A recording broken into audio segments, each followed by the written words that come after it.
તો આજકાલ અત્યારે બાળકોથી લઈ મોટાને મોબાઈલ અને લેપટોપનો ઉપયોગ ખૂબ જ કરી રહ્યા છે અને જેના કારણે ખૂબ જ નાની ઉંમરમાં બાળકોને આંખોના નંબર વધી જતા હોય છે અને ચશ્મા પહેરવા પડતા હોય છે। તો આજે આપણે એક એવો પાવડર તૈયાર કરીશું જે આંખો, મગજ અને પેટ ત્રણને ખૂબ જ ઉપયોગી થશે અને તમને 100% આ પાવડરથી આંખોમાં ખૂબ જ મોટું રિઝલ્ટ મળશે, જેથી તમારે ચશ્મા પહેરવાની પણ જરૂર નહીં પડે। અને આ પાવડર એટલો ટેસ્ટી છે કે બાળકોથી લઈ મોટા બધાને ખૂબ જ પસંદ આવશે। અને અત્યારે શિયાળાની ઋતુમાં 3 થી 4 મહિના આ પાવડરનો ઉપયોગ કરવાથી 100% તમને સારું રિઝલ્ટ મળશે અને આંખોના નંબર એકદમ દૂર થઈ જશે। તો આજે આ ઉપાય આપણે તૈયાર કરીશું। અત્યારે મેં એક નાની વાટકી વરિયાળી લીધી છે, તે આપણે એકદમ સરસ રીતે રોસ્ટ થઈ ગઈ છે અને તેની સુગંધ પણ આવવા લાગી છે। ફરી આપણે તે જ પેનમાં અત્યારે મેં એક વાટકી બદામ લીધી છે, તે લઈ લઈશું। ત્યારે બદામ પણ આપણી સારી રીતે રોસ્ટ થઈ ગઈ છે।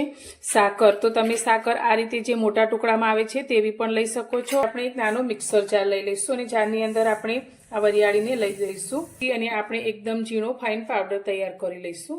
એની અંદર આપણે રોસ્ટ કરેલી બદામ લઈ લઈશું, સાકરને પણ લઈ લઈશું અને બંને સાથે પીસીશું। ફાઇન પાવડર તૈયાર કરી લીધો છે, તો હવે તે પાવડરને પણ આપણે વરિયાળીના પાવડર સાથે મિક્સ કરી લઈશું। ઉમેરીશું એક નાની ચમચી જેટલો કાળા મરીનો પાવડર। તો આ પાવડર બનીને તૈયાર છે। તો હવે આ પાવડરને તમે આ રીતે એરટાઇટ કાચની બરણીમાં ભરી અને 1 મહિના સુધી સ્ટોર કરી શકો છો। તો આ પાવડર 1 મહિના સુધી ચાલે તેટલો જ આપણે તૈયાર કરવાનો છે ને જેમ જેમ જરૂર પડે તે જ રીતે આપણે આ પાવડરને તૈયાર કરીશું। તો આ પાવડર કેટલો અને ક્યારે લેવો તે પણ હું તમને આગળ જણાવું। હવે આપણે આ પાવડરનો ઉપયોગ કરવા માટે 1 ગ્લાસ જેટલું ગરમ કરેલું ઉફાળું દૂધ લેવાનું છે અને તેની અંદર આપણે 1 ચમચી આ પાવડર ઉમેરવાનો છે। તો તમે બાળકોને આપતા હોય તો તમે 1 નાની ચમચી જેટલો પાવડર લઈ શકો છો અને જો મોટા વ્યક્તિને આપવાનું હોય તો તમે 2 ચમચી પાવડરનો ઉપયોગ પણ કરી શકો છો અને સારી રીતે મિક્સ કરી અને રાત્રે સૂતી વખતે આ દૂધને પીવાનું છે।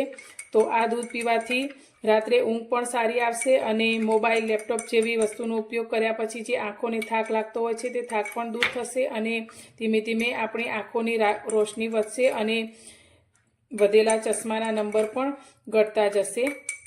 તો બસ આ જ રીતે આપણે દરરોજ રાત્રે 1 ગ્લાસ દૂધમાં આ પાવડર મિક્સ કરીને પીવાનો છે। તો